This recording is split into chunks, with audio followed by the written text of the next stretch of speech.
ان والدین پر کیا گزرتی ہوگی جن والدین کے بچے معذور اور نابینا ہوں۔ اللہ پاک کا ہمیشہ شکر ادا کرتے رہیں کہ آپ سب کو اللہ پاک نے بے عیبی اولاد دی ہے۔ آج ہم گزرتے ہوئے ایک چائے کے ہوٹل پر رکے۔ اس چاچا نے اپنا ہوٹل ایک چھپر کے نیچے بنایا ہوا ہے۔ چاچا چائے بنانے میں مصروف تھا تو ہم نے چاچا کو 3 کپ چائے کا کہہ دیا تو چاچا نے تازہ چائے بنانا شروع کر دی۔ جیسے ہی چائے بنی اور چاچا چائے لے کر آئے تو چاچا نے مجھے کہا کہ آپ عامر بیٹا ہیں؟ میں نے کہا جی۔ تو چاچا نے کہا کہ میں آپ کے پاس آ ہی رہا تھا کہ اللہ پاک نے آپ کو میرے ہوٹل پر بھیج دیا۔ تو چاچا سے ہم نے پوچھا کہ کیا پریشانی ہے؟ تو چاچا نے اپنی دکھ بھری داستان بیان کر دی۔ چاچا نے کہا کہ میں ایک مزدور بندہ ہوں اور کافی دور سے میں یہاں کام کرنے آتا ہوں۔ یہ ہوٹل کی جگہ بھی مجھے کسی نے دی ہے۔ 400-500 روپے روزانہ بچتا ہے، اسی میں اپنے گھر کا گزارا چلاتا ہوں۔ میری ایک معذور بچی ہے، ایک نابینا بیٹا ہے اور ایک معذور بیٹا فوت ہو چکا ہے اور مجھے اپنے معذور بچی کے لیے ایک ویل چیئر کی بہت زیادہ ضرورت ہے، لیکن میرے پاس اتنے وسائل نہیں کہ میں ویل چیئر لوں یا اپنے گھر کا خرچ چلاؤں۔ تو ہم نے ٹیم ممبر کو ویل چیئر کی بندوبست کرنے کا کہہ دیا۔ جیسے ہی ویل چیئر کا بندوبست ہوا،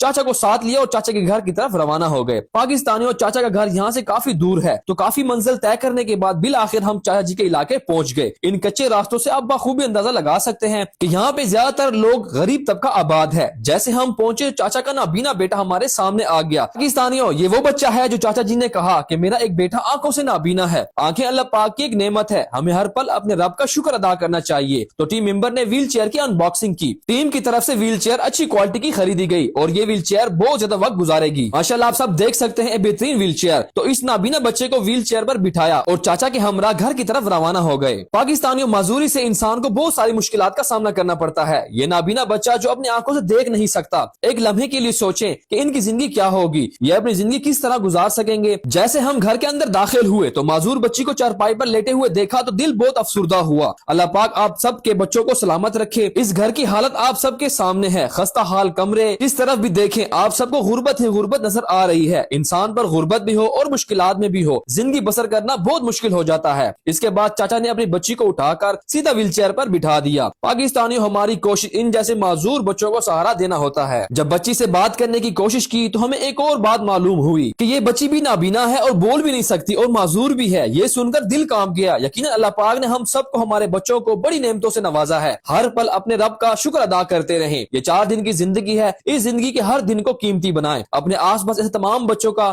بہت زیادہ خیال رکھیں۔ ان جیسے اسپیشل بچوں کو پیار اور محبت کی ضرورت ہوتی ہے۔ آخر میں چاچا اور ہمارے ٹیم ممبر نے تمام امت مسلمہ، تمام ڈونرز کے لیے بہت ساری دعائیں کی۔ چاچا نے ہمارا بہت زیادہ شکریہ ادا کیا۔ آپ لوگوں نے میری بڑی مشکل آسان کر دی ہے۔ چاچا سے ہم نے کہا کہ آپ کو جب بھی کوئی مشکلات ہو تو آپ کا بیٹا آپ کے لیے حاضر ہے۔ مزید بھی اگر آپ کو اپنے بچوں کے لیے مدد کی ضرورت ہوگی تو آپ کے ساتھ تعاون ضرور کریں گے۔ باقی جو لوگ ہمیں دیکھ رہے ہیں، اللہ پاک آپ سب کو اپنی فیملی، بچوں کے ساتھ سلامت رکھے، جہاں بھی رہیں خوش رہیں۔ اللہ نگہبان۔